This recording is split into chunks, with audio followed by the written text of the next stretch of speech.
Vivir por fe significa, entre otras cosas, creerle a Dios por sobre todo lo que nuestros ojos ven y nuestros oídos escuchan. En estos días hemos estado viendo la palabra de Hechos 27, donde Pablo, con una palabra profética, se atreve a desafiar situaciones muy crueles. Y hay algo que no mencioné en los mensajes, porque no lo leímos en la palabra, pero que es lo que a mí me impacta de la palabra y de lo que Dios nos dice. Ustedes saben que sigo insistiendo en algunos conceptos que tienen que ver con el aprendizaje de la palabra de Dios. La Biblia es la palabra de Dios. Es la palabra de Dios. Pero contiene el pensamiento de Dios. También contiene el pensamiento de los hombres.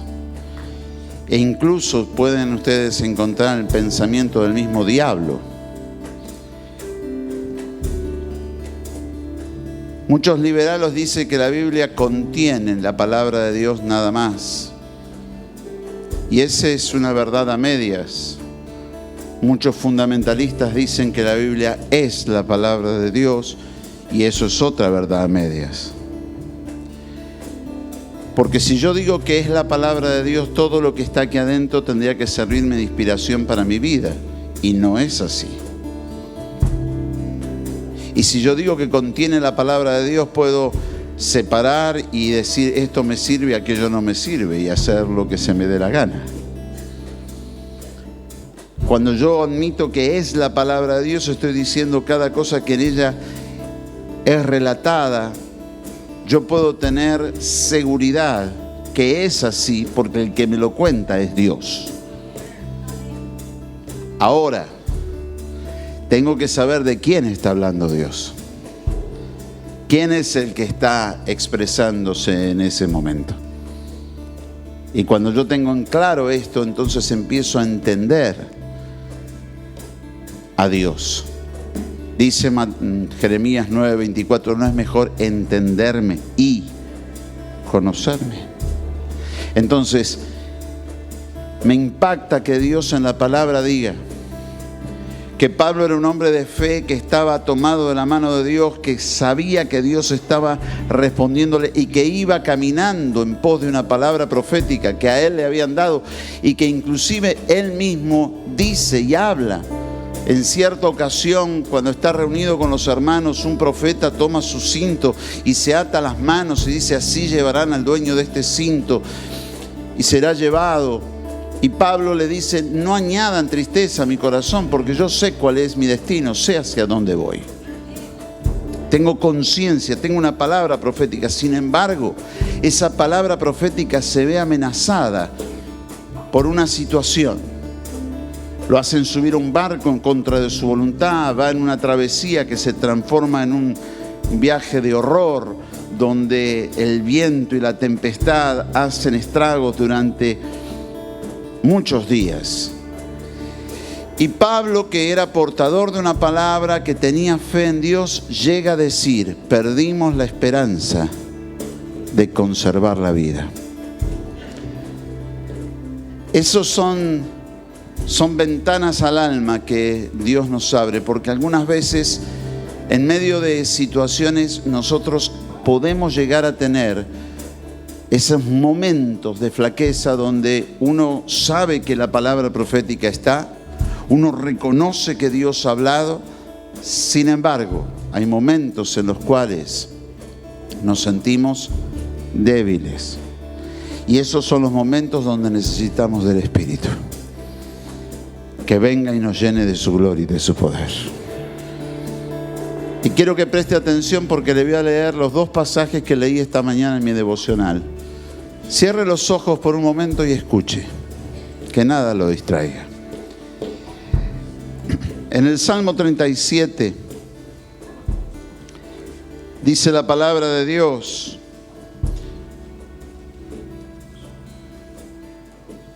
guarda silencio ante Jehová y espera en Él. No te alteres con motivo del que prospera en su camino, por el hombre que hace maldades. Deja la ira, desecha el enojo. No te excites en manera alguna a hacer lo malo, porque los malignos serán destruidos. Pero los que esperan en Jehová, ellos heredarán la tierra. Pues he aquí, aún poco no existirá el malo. Observarás su lugar y no estará allí. Pero los mansos heredarán la tierra y se recrearán en abundancia de paz.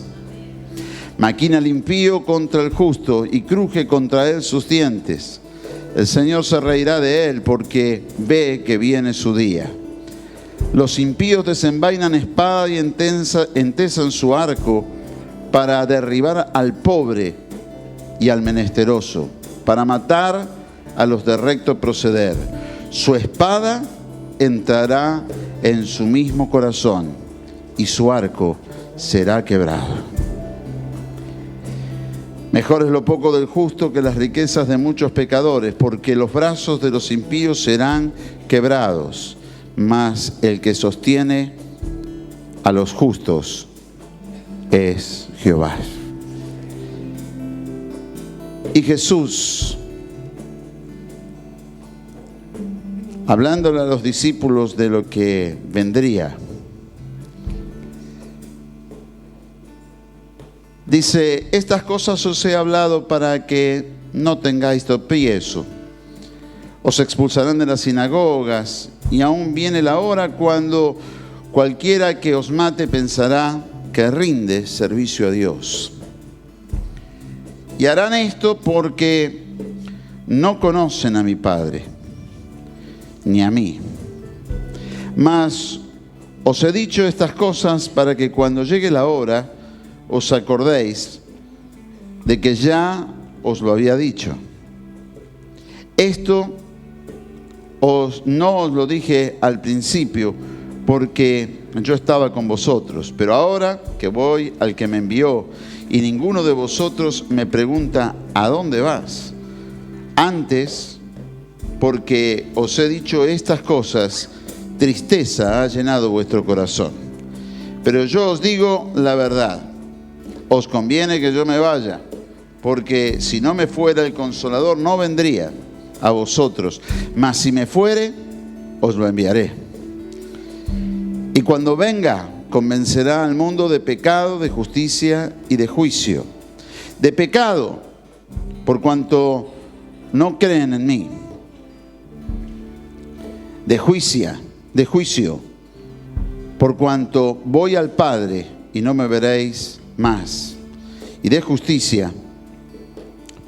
pecado, por cuanto no creéis en mí. De justicia, por cuanto voy al Padre y no me veréis más. Y de juicio, por cuanto el príncipe de este mundo ha sido ya juzgado.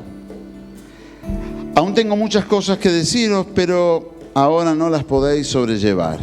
Pero cuando venga el Espíritu de verdad, Él os guiará a toda verdad, porque no hablará por su propia cuenta, sino que hablará todo lo que oyere y os lo hará saber, y os hará saber todas las cosas que habrán de venir.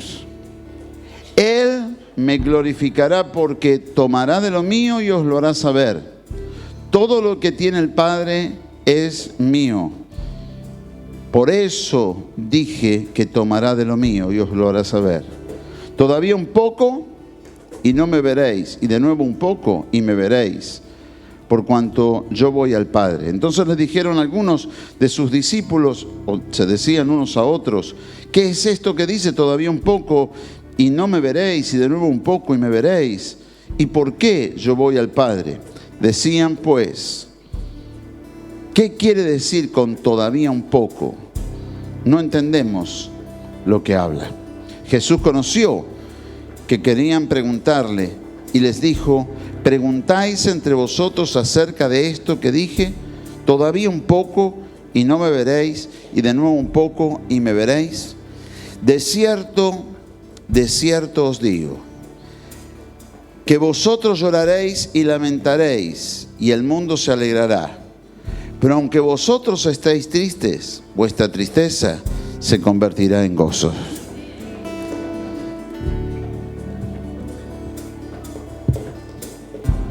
Perdimos la esperanza de conservar la vida, ese momento.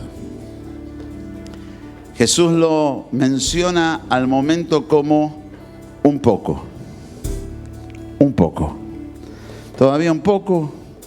Y los discípulos se preguntaban, ¿qué significa un poco? No entendemos. Un poco. Es ese espacio de fe, donde uno cree lo que no ve y se desentiende de lo que escucha, esperando y confiando en lo que viene de parte de Dios y sabiendo que Dios no defrauda a nadie y que la mano de Dios se va a extender sobre nuestras vidas y va a hacer milagros y maravillas por la gloria de su poder. Un poco y la tristeza se convertirá en gozo. Un poco. Lo dice también el Salmo. Por eso me impacta que tanto el Salmo como Juan hablan exactamente lo mismo. De aquí a poco, los malos serán quebrantados. Y le dice Dios al salmista, no te alteres cuando los malos progresan en su camino. Quédate tranquilo. ¿Por qué? Y porque viene la mano de Dios, viene el tiempo en el cual Dios va a contestar. Quédate tranquila, quédate tranquilo. Dios viene con poder. Aleluya.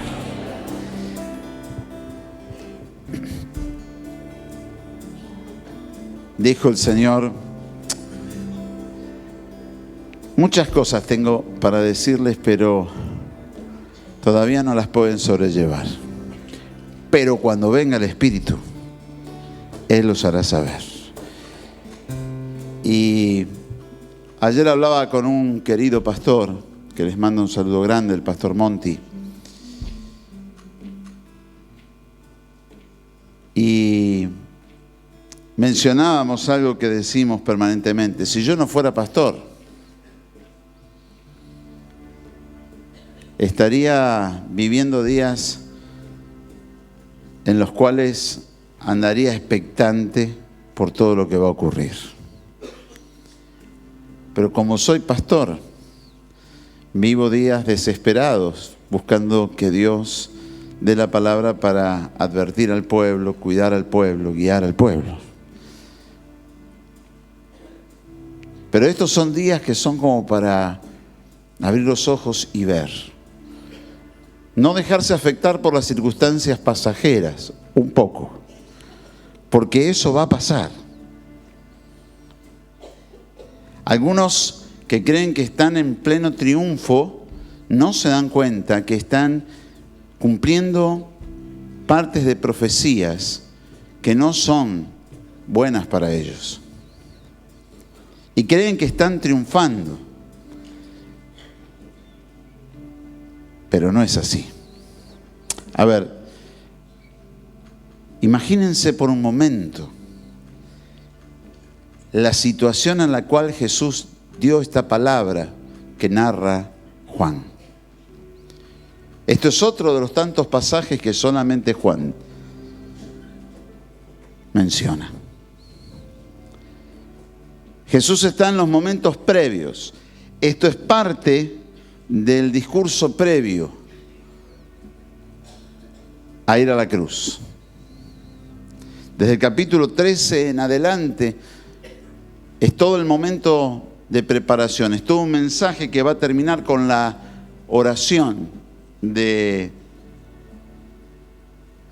Juan 17. Por eso arranca Juan 17 diciendo, estas cosas habló Jesús y levantando los ojos al cielo. Es decir, todo lo anterior lo venía hablando Jesús y entonces levantó los ojos al cielo y hizo la oración que muchos hablan o muchos levantan como un estandarte de unidad sin darse cuenta el momento en que fue dada. Porque Jesús está orando por el rebaño que quedaba mientras que él iba a ir a la cruz. Y entonces si ustedes por un momento tratan de adentrarse en la situación, el mundo que había victoriado a Jesús y que decían que Jesús era el rey de los judíos, se desilusiona cuando él se baja al burro y dice, mi reino no es de este mundo. Y se trastorna toda la situación al punto que terminan en 3 días, yéndolo a buscar para apresarlo, juzgándolo y clavándolo en una cruz. Cualquiera podría decir que Jesús era el fracaso político más importante de su época. Toda la multitud, todo el pueblo, todos estaban levantándolo como el rey, y el mismo pueblo, pocos días después, gritaba, crucifícale, crucifícale, crucifícale. La velocidad fue tan grande. Y Jesús le viene advirtiendo a los discípulos, les dice, ustedes se van a entristecer, ustedes van a llorar, y el mundo se va a alegrar. El mundo va a saltar de alegría, porque van a ver el objetivo cumplido.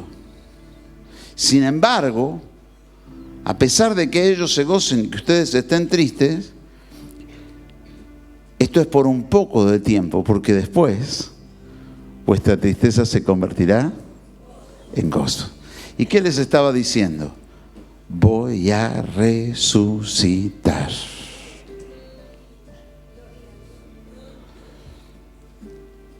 Ese Pablo que escribe y dice, perdimos la esperanza de conservar la vida,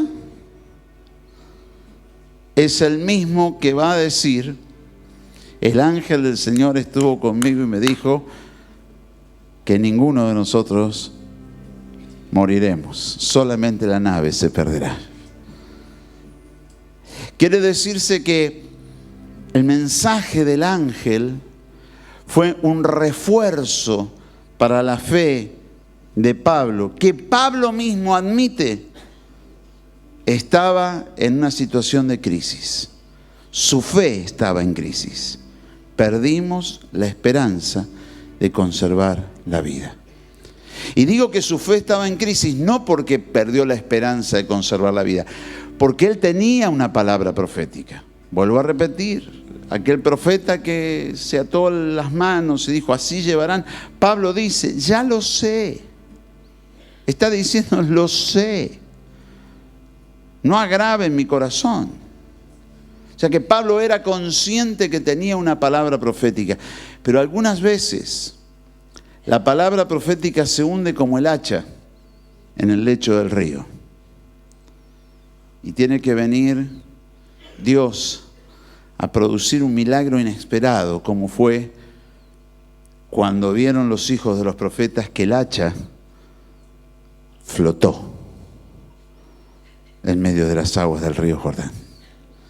Y uno dice, wow, ¿puede Dios hacer algo así? Sí. Y hay cosas que son tuyas, pura y exclusivamente tuyas, porque vienen de parte de Dios para animarte, para sostenerte, para impulsarte hacia adelante, como aquel ángel que vino a hablar con Pablo. Y viene el Señor y nos dice, el Espíritu Santo va a venir y les va a revelar Él va a tomar de lo mío y os lo hará saber. ¿Cuándo? Cuando lo necesites. En el momento preciso. En ese momento de fe, que es certeza de lo que se espera, convicción de lo que no se ve. Y es importante entenderlo, porque cada vez que yo escucho hablar de fe, y sobre todo en las últimas décadas, cada vez que se habla de fe, se une la palabra fe a triunfo, a éxito. Y la fe es precisamente todo lo contrario. La fe es ese estado de resistencia cuando las cosas están dadas vuelta, cuando las cosas van mal, cuando las cosas no están bien. Y entonces la fe se sostiene como viendo al invisible. La fe hace que peregrines como lo hicieron Abraham, Isaac y Jacob. Esto enseña el libro de Hebreos en el capítulo 11. Y entonces Dios dice, todavía un poco, y vuestra tristeza se convertirá en gozo. No sé cuál es la situación de tu vida específica, pero sí sé una cosa, todavía un poco, y tu tristeza se convertirá en gozo. No te alteres con referencia a aquellos que progresan haciendo el mal en su camino, porque Dios es el Dios de los justos. Y ellos caerán. Y Dios te levantará con su gloria y con su poder. Y aunque vengan contra tu vida, no te podrán hacer frente. Porque todos los días de tu vida, como Él estuvo con Moisés, estará contigo. No te dejará ni te desamparará. Jesús lo prometió. Yo estaré con vosotros todos los días hasta el fin. Así que no sé por dónde andás, ni qué te pasa. Pero sé que el Espíritu Santo me puso esto en el corazón para que se los dijera. Así que creo que a unos cuantos de acá le viene como... Era la vueltita de rosca que me faltaba, ¿no? Para que la cosa estuviera bien ajustadita. Dice la palabra, buena está la soldadura, y lo afirmó con clavos para que no se moviera. Imagínense. Si a una soldadura hay que afirmarla con clavos, olvídese. No sirve para nada soldadura. Algunos leen la palabra y no saben lo que leen, ¿no? Y te dice, buena está la soldadura. Y dice, no, estaba buenísima la soldadura. No. Es irónico, muchacho. Lo afirmó con clavo para que no se moviera. Y esto sucede muchas veces con la palabra. Que hay un mensaje que Dios está dando y la gente interpreta todo lo contrario. Si ustedes se lo ponen a analizar, todo lo que dice la palabra o todo el ministerio de Jesús se basa en esto. Llega el momento en que explica, que habla con parábolas para que oyendo no entiendan. Y uno dice, pero entonces ¿para qué hablaba? Porque, y esto tiene que ver con la palabra que les voy a ministrar hoy, tiene que quedar un registro. La labor profética tiene varias aristas. No solamente es profecía cuando alguien da un mensaje específico para una situación específica. Eso es quizás la médula de el mensaje profético, el ministerio profético, pero también otro rol importantísimo del ministerio profético es entender los tiempos. Porque hay momentos en los cuales Dios te dice, grita. Y hay momentos en los cuales Dios te dice, silencio. Y uno dice, pero si Dios me dijo que gritara, sí, en ese momento. Ahora te dice, silencio. Entonces, entender cuándo hablar y cuándo hacer silencio, qué pasa en un momento y qué pasa en el otro, qué palabra es aplicada en un momento y cuál palabra es aplicada en el otro, es vital. Porque si yo me descompagino y empiezo a tomar la palabra y aplicarla en momentos inoportunos, voy a tener consecuencias nefastas. Todo me va a ir al revés. Claro, hay momentos en los cuales Dios nos llama a hablar y cuando hablamos la gente lo toma a mal. También sucede. Pero cuando uno está haciendo lo que Dios le ha dicho, sucede que después la gente reconoce que hubo una voz. Llega al punto que dice la Biblia, serás tú como cantor de amores, hermoso de voz. Te oirán, pero no te obedecerán. Y entonces dice, ¿para qué hablo? Para que cuando llegue el momento no puedan decir que no hubo profeta. Yo creo que nosotros somos tierra deseable. Y como lo dije más de una vez, ser tierra deseable no es una posición confortable, porque los que te desean no te desean para bien, sino desean quedarse con todo lo tuyo. Por eso cuando vienen las naciones del mundo y nos dan mensajes tan bonitos, uno desconfía. ¿Y ahora qué viene, pastor? Bueno, vienen días en los cuales la iglesia tiene que interpretar su lugar, su espacio. Vienen días en los cuales la iglesia tiene que saber que debe desarrollarse a nivel de fe. A ver, he leído y he escuchado muchas declaraciones religiosas que para estar a tono con la actualidad traen mensajes de ecología.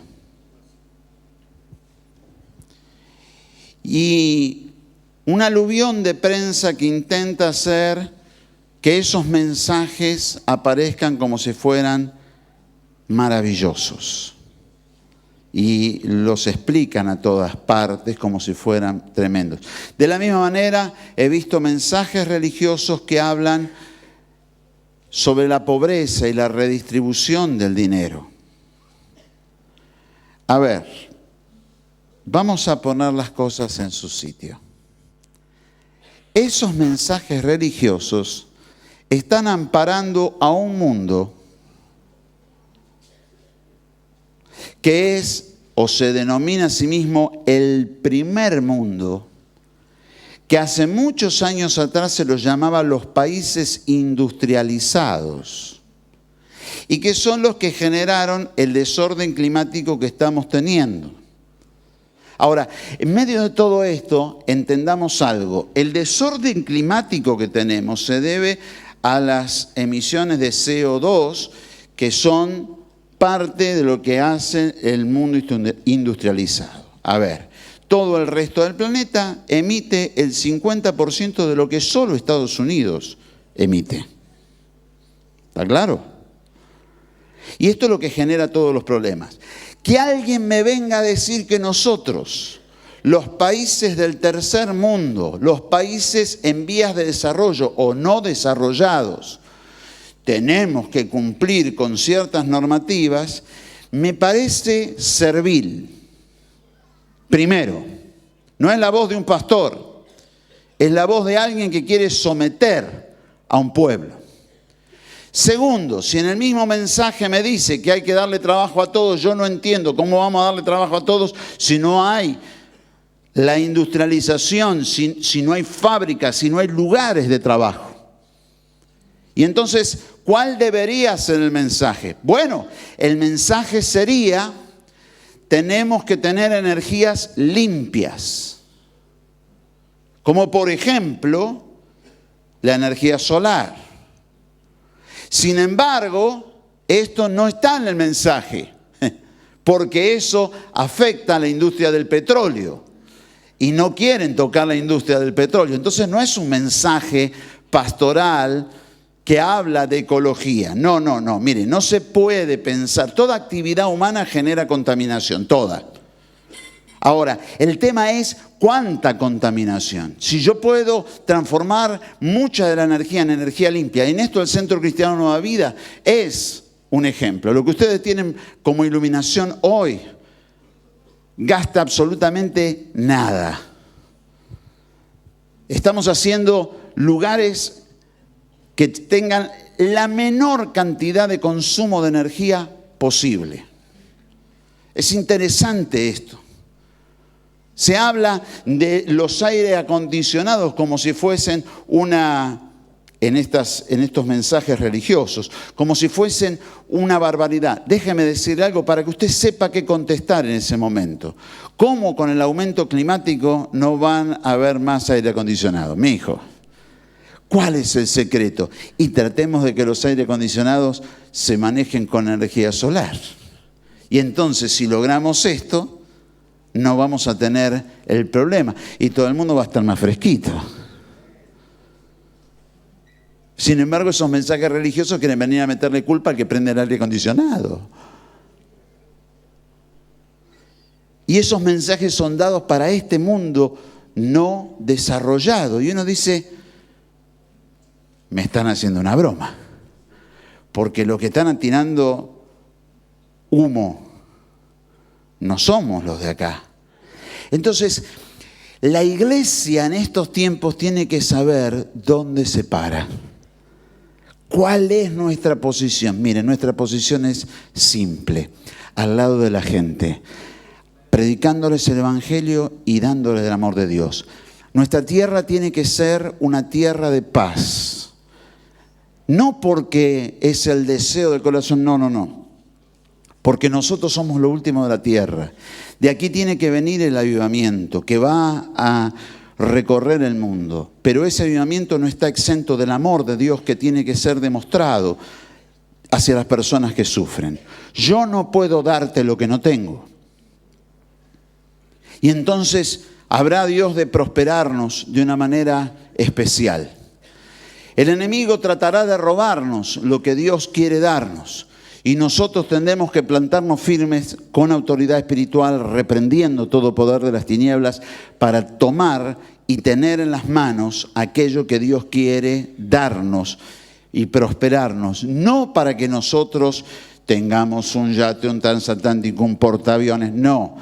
Para que nosotros podamos darle a muchos trabajo y para que nosotros podamos darle a muchos lo que necesitan para poder desarrollarse. ¿Lo entendieron? Entonces, en medio de este mundo que tiene mensajes tan contradictorios, donde te dicen no contaminen, pero generen trabajo, y uno dice, imposible, muchacho, una cosa va tomada de la mano de la otra. El asunto es contamina menos. Bueno, ¿y cómo hacemos? Y empezamos a pensar y nos vamos a dar cuenta que los mismos mensajes que te están diciendo son mensajes muy bonitos, pero que son incongruentes, no tienen congruencia. No podemos unificarlos. En el mismo mensaje se contradicen. Y entonces cuando yo veo que hay gente que dice, es un documento magnífico, yo digo, si está lleno, plagado de contradicciones. Y que tiene, disculpe, ¿no? Que tiene muchísimos textos que son robados del Centro Cristiano Nueva Vida. Literalmente. Y uno dice, ¿y qué hacemos? Nada, un poquito y me veréis. Un poquito, mejor dicho, un poquito y no me veréis. Y un poquito y me volveréis a ver. Y uno dice, falta poquito. Aleluya. En medio de eso, a amar a la gente, a trabajar y a tomar lo que Dios nos ha dado, no permitiendo que el enemigo nos robe absolutamente nada. La palabra profética para este año, basada en Lucas 1:80, donde se habla específicamente de Juan el Bautista y nuestra simbiosis con él. Entendiendo que así como Él preparó el camino para el Señor, nosotros también estamos preparando el camino para su regreso. Jesús viene pronto. Y que tanto como a Él, Dios le dijo que tenía que facilitar el camino para que la gente llegara a Jesús. Así nosotros tenemos que hacer exactamente lo mismo. Y entonces, todo monte alto, bajarlo. Todo valle profundo, levantarlo. Todo camino sinuoso, enderezarlo. Y todo camino pedregoso, allanarlo. Para que la gente pueda ir rápido y alcanzar la bendición que Dios tiene para ellos. Dios tiene poder. Pero ese poder se lo ha conferido a la iglesia y la iglesia es el cuerpo de Cristo en la tierra.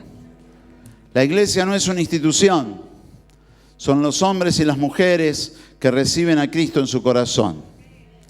Por eso todas las reglamentaciones de instituciones quedan suprimidas. Y lo único que nos interesa es lo que Jesús dijo. Y esto tiene mucho que ver con la palabra que hoy voy a leer con ustedes. Y lo que va a ser el motivo de una reflexión que viene como parte de un conjunto, porque hemos visto cómo pararnos delante de una palabra profética. La semana pasada vimos allí, también en Lucas 1, pero los versículos 64 al 66, cómo la palabra habla del momento en el cual fue abierta la boca de Zacarías, el papá, y comenzó a hablar, y las palabras que él contó se divulgaron por toda la región, y la gente guardaba las cosas en su corazón, dice, todos los que las oían las guardaban en su corazón, y preguntaban, ¿quién será este niño? Y la mano del Señor estaba con él. Dios está contigo. Hay muchos que se preguntan, ¿quiénes serán estos? Tranquilos, porque como la palabra dice para este año, es preparación para la manifestación. Cuando llegue el momento de la manifestación, se enterarán quiénes somos. Sabrán cuál es el propósito. Sin duda serán días de alta confusión. Dice la Biblia que en los últimos tiempos muchos aparecerán y dirán, aquí está el Cristo, no, está allí, está acá, está, no le creáis. La mano del Señor estaba con Juan el Bautista. ¿Cuál fue la acción que hizo Zacarías? Habló. La palabra que él dio se divulgó y se guardó en los corazones. La mano de Dios está con ustedes y conmigo. Nos acompaña. Somos lo que el mundo puede decir débiles, sin poder. Pero da la casualidad que cuando yo voy al Apocalipsis y me encuentro con los mensajes a las 7 iglesias, a la iglesia que el Señor pondera es a la de Filadelfia. Y le dice, sé que aunque tienes poco poder. ¿Y de qué poder se está mencionando si Dios estaba con ella? Está hablando del poder político y del poder económico. Dios muestra sus joyas, sus milagros, sus testimonios, sus obras, en medio de paños oscuros. Todos quisiéramos tener paños brillantes para poder exhibir, pero es que una alhaja no se ve si el paño es brillante. Y cuando las cosas en tu vida se ponen oscuras y cuando parece que los demás tienen una relevancia mayor y cuando los impíos, como les leí al principio de esta reunión, allí en el Salmo 37 y en San Juan 16, cuando los impíos parecen cobrar ánimo, cuando los malos se levantan y están contentos, pues entonces es el momento de aguardar la manifestación del poder de Dios. Y entonces la tristeza se vuelve en gozo. Como ya he explicado varias veces, Juan no es un evangelio como los 3 restantes, que intenta narrar los episodios de la vida de Jesús. No, Juan escribe acerca de Jesús. Y lo que hace es construir un relato para mostrarnos quién era Jesús, colocando episodios que no son correlativos. Los ubica como Él cree que es conveniente para que nosotros podamos entender a Jesús.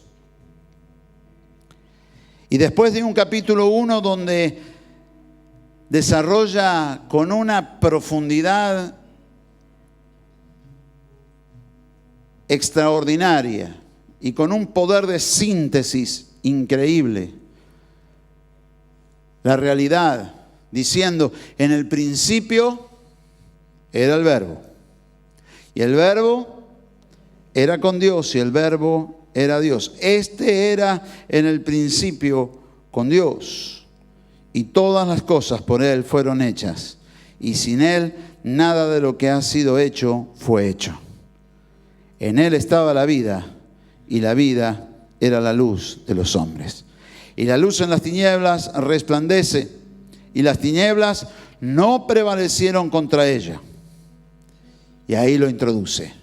Y hubo un hombre enviado por Dios, el cual se llamaba Juan.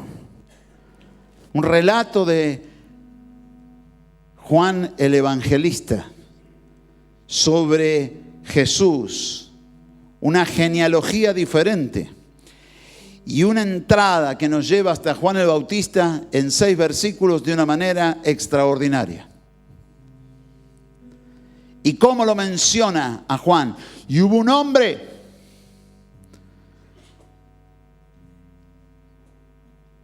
Puede decir usted, y una mujer, porque no se está refiriendo a su género.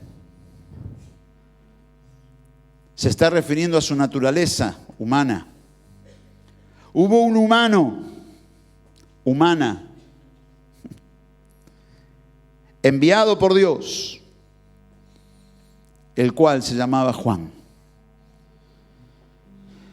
Y este vino para testimonio, para que diese testimonio de la luz, a fin de que todos creyesen en él. No era él la luz, sino que para que diese testimonio de la luz. Aquella luz verdadera que alumbra a todo hombre venía a este mundo. En el mundo estaba, y el mundo por él fue hecho. Pero el mundo no le conoció. A los suyos vino, y los suyos no le recibieron. Y ahí abre una puerta y dice: oiga, vino para todos. Mas a todos los que le recibieron, a los que creen en su nombre, les dio potestad de ser hechos hijos de Dios. Aleluya. Vas construyendo ese relato, Juan, diciendo: a ver, no tenés que nacer en un lugar en la tierra. No tenés que tener una nacionalidad. No tenés que tener una religión. No tenés que ser parte de cierta cultura. A todos los que le reciben, les da potestad de ser hechos hijos de Dios. Los cuales no son engendrados de sangre, ni de voluntad de carne, ni de voluntad de varón, sino de Dios. Y aquel Verbo fue hecho carne y habitó entre nosotros, y vimos su gloria, gloria como la del unigénito del Padre, lleno de gracia y de verdad. Juan dio testimonio de él y clamó diciendo: este es de quien yo decía, el que viene después de mí es antes de mí, porque era primero que yo. Maravilla. Me enamora como escribe. Porque de su plenitud tomamos todos gracia sobre gracia. Recíbelo. Recíbelo. Este año es un año de gracia sobre gracia. Aprender a vivir en esa plenitud.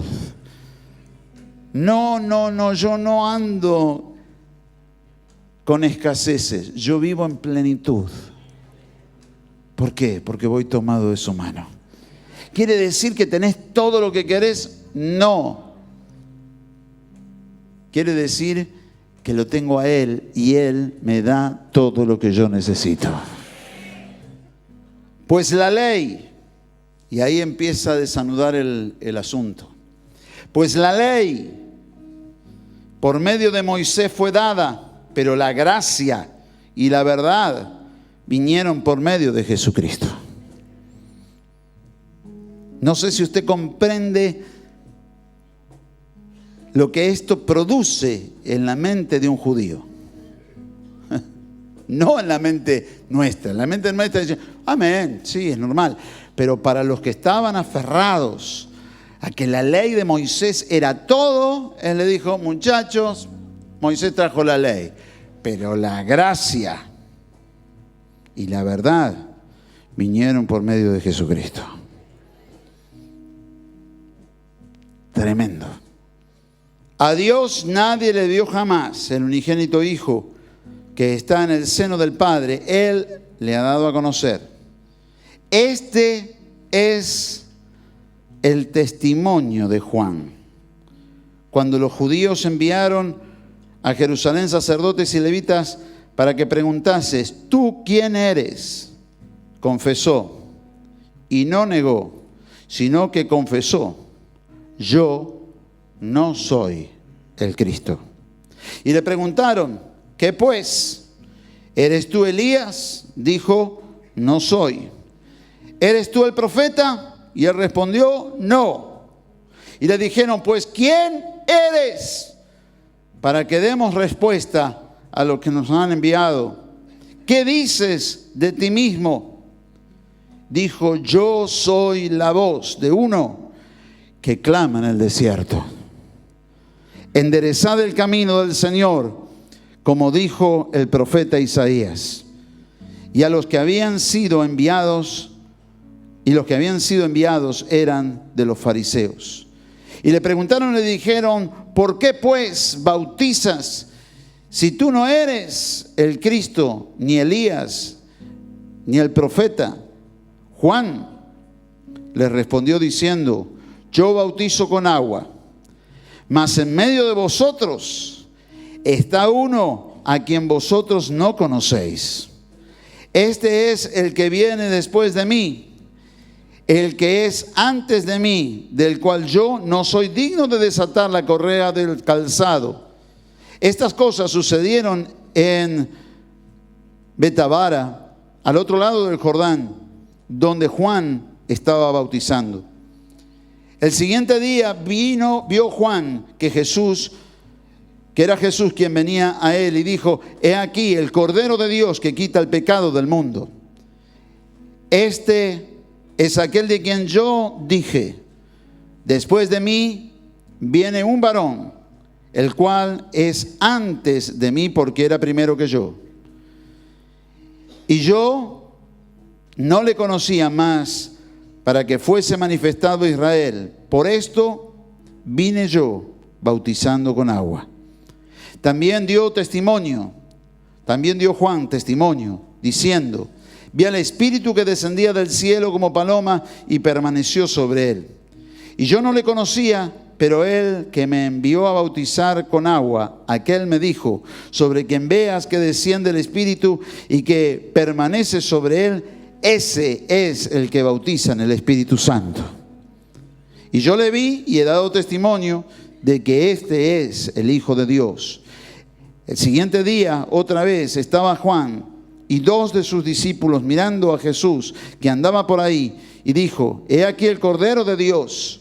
Le oyeron hablar los 2 discípulos y siguieron a Jesús. Y volviéndose Jesús, viendo que le seguían, dijo: ¿qué buscáis? Ellos le dijeron: Rabí, que traducido es maestro, ¿dónde moras? Les dijo: venid y ved. Y fueron y vieron dónde moraba y se quedaron con él aquel día, porque era como la hora 10:00. Andrés, hermano de Simón, Pedro, era uno de los 2 que habían oído a Juan y habían seguido a Jesús. Este halló primero a su hermano Simón y le dijo: hemos hallado al Mesías, que traducido es el Cristo. Y le trajo a Jesús, y mirándole Jesús dijo: tú eres Simón, hijo de Jonás, tú serás llamado Cefas. Simón es junco quebradizo, Cefas es piedra. El siguiente día quiso Jesús ir a Galilea y halló a Felipe y le dijo: sígueme. Y Felipe era de Betsaida, ciudad de Andrés y Pedro. Y Felipe halló a Natanael y le dijo: hemos hallado a aquel de quien escribió Moisés en la ley, así como los profetas, a Jesús, hijo de José, de Nazaret. Natanael le dijo: ¿de Nazaret puede salir algo bueno? Felipe le dijo: ven y ve. Cuando Jesús vio a Natanael que se acercaba, dijo: he aquí un verdadero israelita, en quien no hay engaño. Le dijo Natanael: ¿de dónde me conoces? Jesús respondió y dijo: antes que Felipe te llamara, cuando estabas debajo de la higuera te vi. Respondió Natanael y le dijo: Rabí, tú eres el Hijo de Dios, tú eres el Rey de Israel. El mismo que había dicho: ¿podrá salir algo bueno de Nazaret? ¿De dónde era Jesús? ¿De dónde era Jesús? Ve que tenemos una confusión, no entendemos la palabra. ¿Dónde nació Jesús? ¿Dónde nació? En Belén.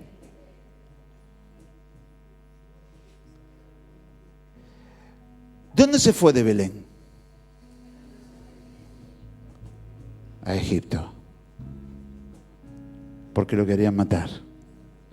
Quiere decir de que él fue un refugiado, un niño refugiado, que tuvo que irse a Egipto para librar su vida. Que ni siquiera fue, lo llevaron, porque él en ese momento dependía de la revelación que Dios le dio a José. Dios envió a su ángel y le dijo: José, levanta al niño y a tu mujer y vete con ellos a Egipto. Fuerte, muy fuerte, maravillosamente fuerte. Y después se crió en Nazaret, así que Jesús era de muchos lados. Qué lindo. Para aquellos que creen que están en el lugar y que ese lugar, y que ellos son los propietarios de todo. Y el que hizo los cielos y la tierra, ¿se dio cuenta cuántas veces lo dijo Juan, no? Él hizo los cielos y la tierra y ahora estaba en el mundo. Y los de él no lo recibieron, pero a todos los que le recibieron, a los que creen en su nombre, maravilloso. Jesús respondió: porque te dije, te vi debajo de la higuera, ¿crees? Cosas mayores que esta verás.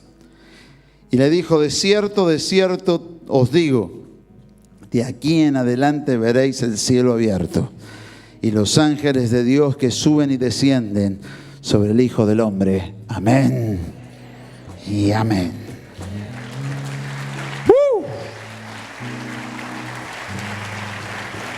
Una palabra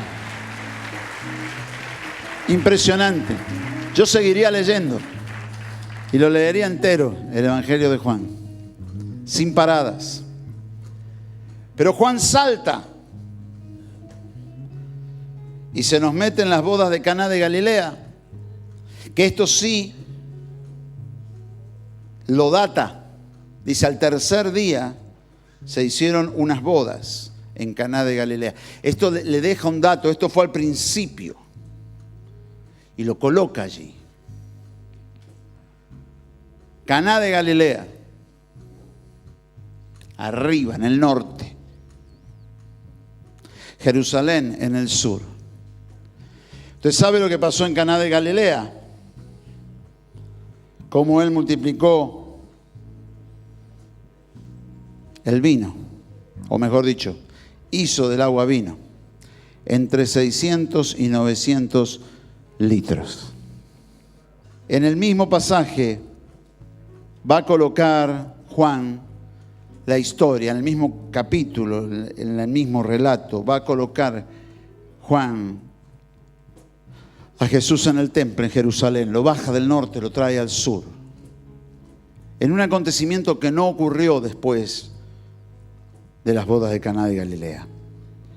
Y hace una comparación, una yuxtaposición, pone dos eventos. Dice, acá Jesús estaba feliz con el pueblo y multiplicó o hizo del agua vino. Acá Jesús estaba enojado en el templo con los religiosos. Ahora sí, lea conmigo 3 versículos. Juan 2, versículo 15.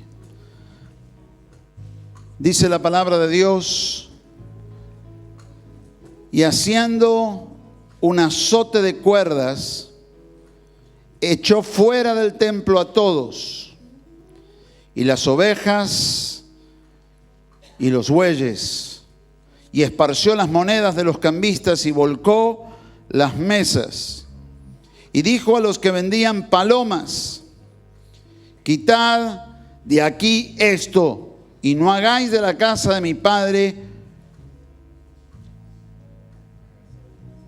no hagáis de mi padre casa de mercado, de la casa de mi padre casa de mercado. Entonces se acordaron sus discípulos que está escrito, el celo de tu casa me consume. Sus discípulos no entendieron lo que Jesús estaba haciendo. Algunas veces yo he visto a algunos hermanitos que dicen, no, la iglesia no tiene que tener librería, no tiene que tener buffet. ¿Cómo va a vender? No entendieron nada de lo que pasó ese día. Jesús y Juan, en este caso específico, viene construyendo un relato para decirnos quién es Jesús. Y ese que dijo, a los suyos vino y los suyos no le recibieron, que pone el diálogo que Juan el Bautista tiene con los fariseos. Se planta y nos dice, a ver, tomó a todos los animales que había en el templo, echó a los que vendían, esparció las monedas de los cambistas, tumbó las mesas, sacó a los que vendían las palomas. Y nos dice, pero ¿qué está diciendo? Se metió con todos los sacrificios. Los sacerdotes, el sumo sacerdote, había sacado una disposición que no se podían llevar animales para el sacrificio. Había que comprarlos en el templo. Y además, no se podía usar cualquier moneda para comprarlo, tenían que usar la moneda del templo. Y entonces el que llegaba de cerca o de lejos, no importaba, tenía que cambiar su dinero a la moneda del templo, comprar un animal que por lo general eran animales que no servían, todo lo contrario a lo que decía la ley, a un valor exorbitante para recién poder tener perdón de pecados. ¿De qué está hablando? Está hablando de la salvación. Y viene y dice, basta. Pero en el capítulo 1 estuvo hablando muchísimo acerca del bautismo y de la salvación gratuita. De que Él venía a salvar y a bautizar en el Espíritu. De eso se está hablando. Entonces cuando yo me confronto con esta palabra, lo que encuentro allí es un Jesús que está cambiando la teología. Está diciendo, volvamos a lo que Dios quiere. El hombre y la mujer no necesitan hacer nada. Los sacrificios son tipos del sacrificio que yo voy a hacer en la cruz. Pero los sacrificios en sí mismos no pueden salvar. Lo va a explicar el libro de Hebreos luego. Dice, los animales que son entregados vez tras vez no pueden salvar. Pero Jesús, que se entregó una vez en la cruz del Calvario, tiene poder para redimir los pecados. Maravilla. Y entonces se planta y nos habla de la purificación. Y uno dice, la purificación del templo. No, nuestra purificación. Jesús tiene poder para redimir nuestros pecados. La religiosidad llevó a pensar que los pecados se podían redimir a través de la muerte de un animalito, por la acción de un animal, por la muerte de un animal. Y hay muchos que tienen esta comparación totalmente equivocada en las cabezas, porque la religión le fue poniendo cosas que no tienen que ver con Dios. Sufrís por los pecados que cometiste. Estás pagando tus culpas. Y entonces cuando se habla de pagar culpas, estoy diciendo que yo soy el artífice de mi propia salvación, porque yo estoy pagando con mis culpas mi salvación. Déjeme decirle que eso no es así. La sangre de Cristo te limpia de todo pecado y ya no es necesario que sufras. Él sufrió una vez y para siempre. Dios te redime del pecado y de sus consecuencias. Él te salva con la gloria de su poder. ¡Aleluya! ¡Aleluya! ¡Aleluya! Y entonces cuando yo lo recibo y digo, yo creo en ese Jesús que murió por mí y que me lavó de todos mis pecados, sé que soy salvo. No hay lugar, no hay espacio para la culpa en mi alma, soy libre. Porque el Cristo de la gloria me ha cambiado. ¿Y qué hace? Me hace nueva criatura. Pero pastor, cuando nos entregamos a Jesús, todavía conservamos pecados, mañas. Sí, es cierto. Por eso dice por allí Pablo en Romanos, que somos transformados por medio de la renovación de nuestro entendimiento. A medida que el Espíritu me va revelando, yo voy entendiendo qué es lo que Dios quiere para mi vida, cambio. Tomo decisiones. Por eso dice, este es vuestro culto racional. Entregarse permanentemente. ¿Y qué significa? Yo sé que Dios viene y me abre los ojos y dice, mira, esto, Guillermito, no está bien. Y entonces ahí busco el cambio, la transformación. En medio de todo eso, Dios quiere que te mantengas puro,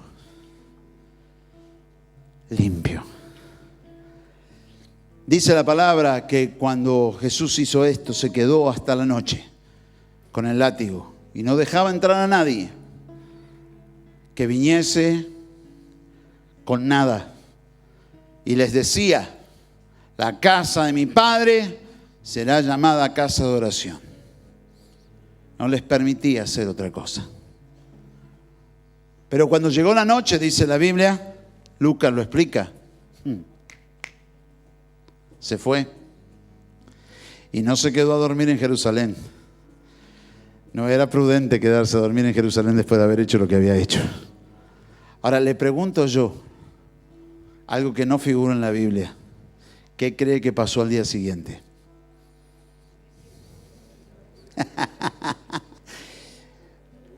Los bichos para adentro, las mesas paradas, los cambistas de nuevo. Entonces, ¿para qué Jesús hizo esto? Para que quede marcado, para que hoy usted en este lugar remoto del mundo esté hablando de este tema. Fue dejar una marca. Hay momentos en que Dios obra para dejar marcas. Para dejar marcas. Y decir, ¿se dan cuenta? Esta es la realidad. Después siguió la maldad, pero quedó en claro cuál era la verdad. Y esto es algo que nosotros tenemos que entender. Hay algunos que se quedan con la acción, con el hecho, y no van mucho más allá. Dios quiere mostrarte cosas que ojo no vio, ni oído yo. Poderte hacer volar, llevándote a extender tus alas, a ir lejos y creer que Dios abre los cielos, trae bendición, parte ligaduras. Que Dios no te condiciona a ninguna clase de ataduras, sino que en Cristo todo es posible. Y entonces viene la palabra y lo marca bien claro. Jesús tomó una decisión y lo hizo saber. Y lo hizo drásticamente. Trenzó un látigo, un azote. Si alguno se hacía loco, se iba marcado.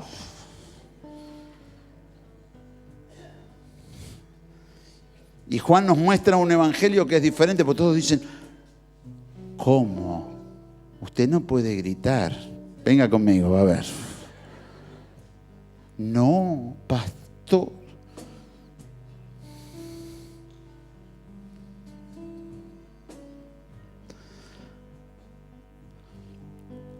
Si quiere no grito. Armo un látigo.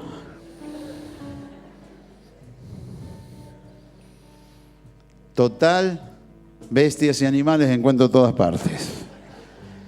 Y cambistas tenemos a la orden del día, ¿o no? Le llaman arbolito como quieran, pero están por todas partes.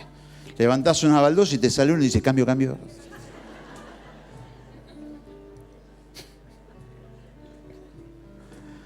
No lo tome tan literal. Eso lo hizo Jesús una vez, no nos habilita a nosotros a hacer lo mismo. No dijo, hagan lo mismo vosotros. Aunque uno le da ganas algunas veces que Dios nos hubiese convocado para tal fin. Pero no es así. Diga amén. Le salió como preso entre los dientes. Diga amén.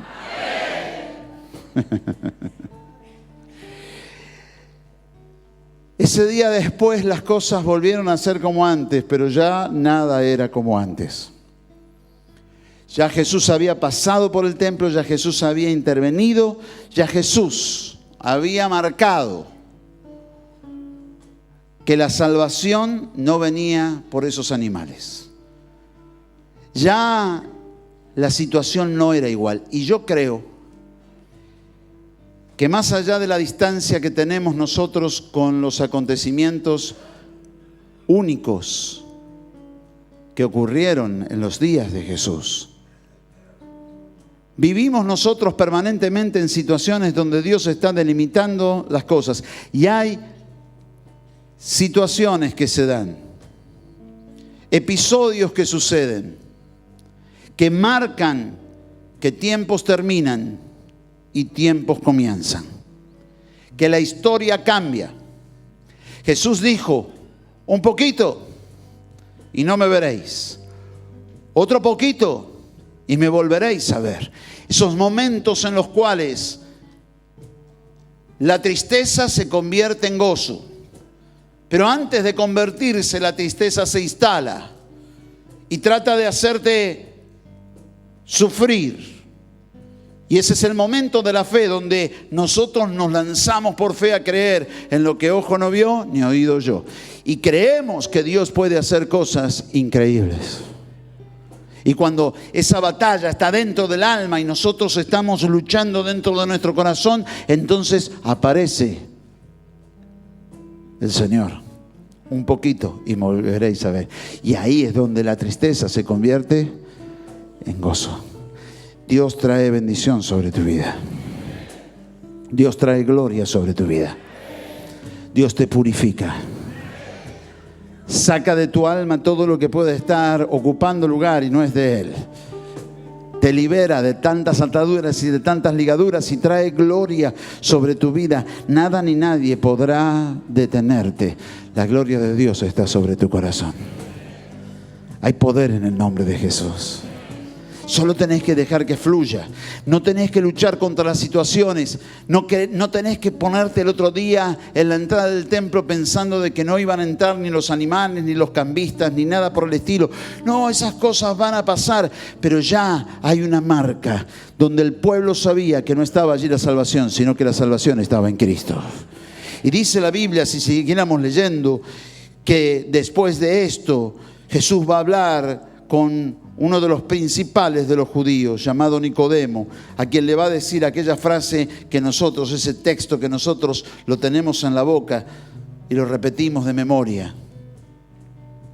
Porque de tal manera amó Dios al mundo, que ha dado su Hijo unigénito para que todo aquel que en Él cree no se pierda, mas tenga vida eterna.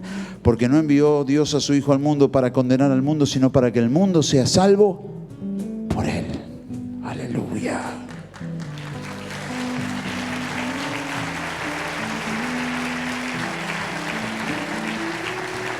Y después de esa extensa charla con Nicodemo, va a decir en el capítulo 4, cuando pues el Señor entendió que los fariseos habían oído decir, Jesús hace y bautiza más discípulos que Juan, aunque Jesús no bautizaba, sino sus discípulos, se salió de Judea y se fue otra vez a Galilea. Y le era necesario pasar por Samaria y se va a encontrar con la samaritana. Fuerte, porque Jesús se quedó ahí hasta que él supo que los fariseos sabían y habían escuchado. Jesús bautiza, Jesús hace discípulos. ¿Por qué? Porque aunque los animalitos estaban en el templo y los cambistas estaban en el templo, la gente estaba saliendo afuera y estaba bautizándose en agua para perdón de pecado. Y el agua estaba en todas partes y no era un agua especial, ni se cobraba nada. Era salvación para todas y para todos. Dios venía con su gloria a mostrar su poder en medio de su pueblo. Aleluya. Bendito sea su nombre, que Jesús se quedó ahí hasta que supo que lo habían escuchado. Y después a seguir, que había una samaritana para encontrarse y revolucionar por medio de ella a todo Samaria. Que había lugares donde ir y llegar para testificar del poder y de la gloria de Dios. Y vuelvo a repetirte, Juan no está dando un relato cronológico. Está mostrándonos cómo era Jesús, quién era Jesús, y nos muestra cómo obra en medio nuestro. Dios te quiere puro, limpio. Dios te quiere libre de todo lo que trataba de atarte, porque Él derrama su bendición sobre tu vida. Natanael, porque te dije que te vi detrás de la higuera, ¿creíste? De ahora en más vas a ver los cielos abiertos y a los ángeles subir y descender sobre el Hijo del Hombre. Vienen días donde los cielos se abren sobre tu vida. La gloria de Dios viene sobre tu vida. Irreversible, nadie la puede detener. Viene con toda su unción, con todo su poder.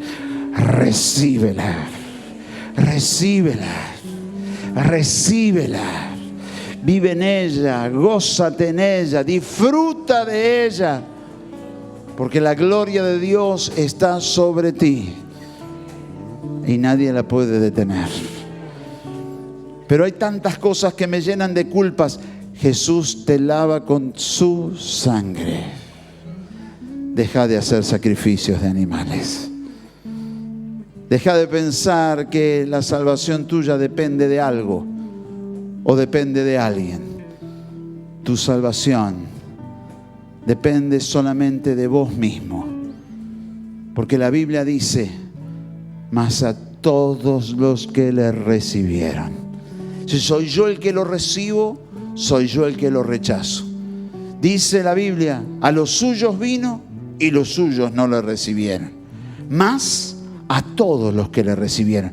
No importa de dónde vengas, no importa cómo te llames, no importa cuál es tu pasado.